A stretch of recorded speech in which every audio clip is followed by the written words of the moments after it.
As my hand seized the kingdoms of the idols, kingdoms whose images excelled those of Jerusalem and Samaria, shall I not deal with Jerusalem and her images as I dealt with Samaria and her idols? When the Lord has finished all his work against Mount Zion and Jerusalem, he will say, I will punish the king of Assyria for the willful pride of his heart and the haughty look in his eyes. For he says, by the strength of my hand I have done this, and by my wisdom, because I have understanding. I removed the boundaries of nations. I plundered their treasures. Like a mighty one I subdued their kings. As one reaches into a nest, so my hand reached for the wealth of the nations. As men gather abandoned eggs, so I gathered all the countries. Not one flapped a wing or opened its mouth to chirp.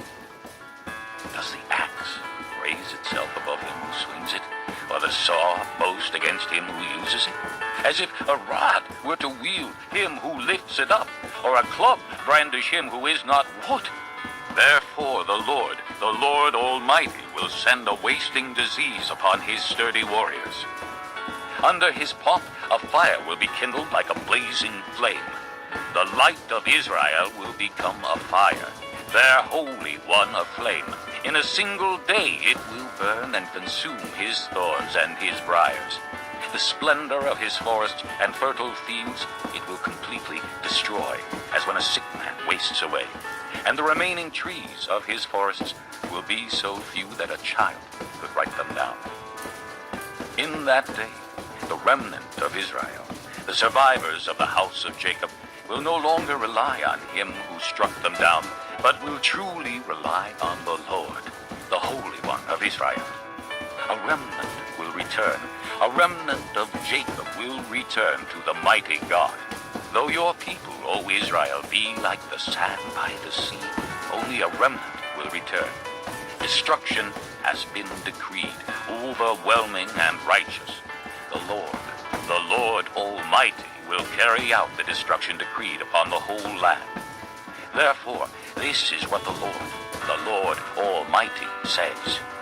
O my people who live in Zion, do not be afraid of the Assyrians, who beat you with a rod and lift up a club against you as Egypt did. Very soon my anger against you will end, and my wrath will be directed to their destruction. The Lord Almighty will lash them with a whip, as when he struck down Midian at the rock of Oreb, and he will raise his staff over the waters as he did in Egypt. In that day their burden will be lifted from your shoulders, their yoke from your neck. The yoke will be broken because you have grown so fat. They enter Ai, they pass through Migron, they store supplies at Michmash.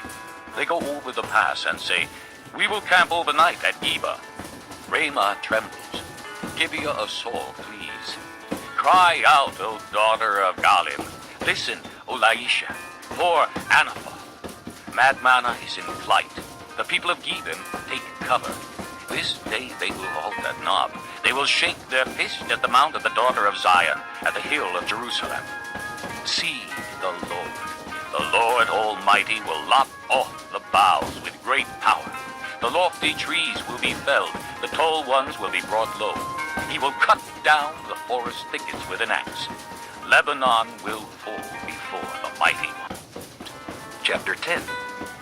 Woe to those who make unjust laws, to those who issue oppressive decrees to deprive the poor of their rights and withhold justice from the oppressed of my people, making widows their prey and robbing the fatherless.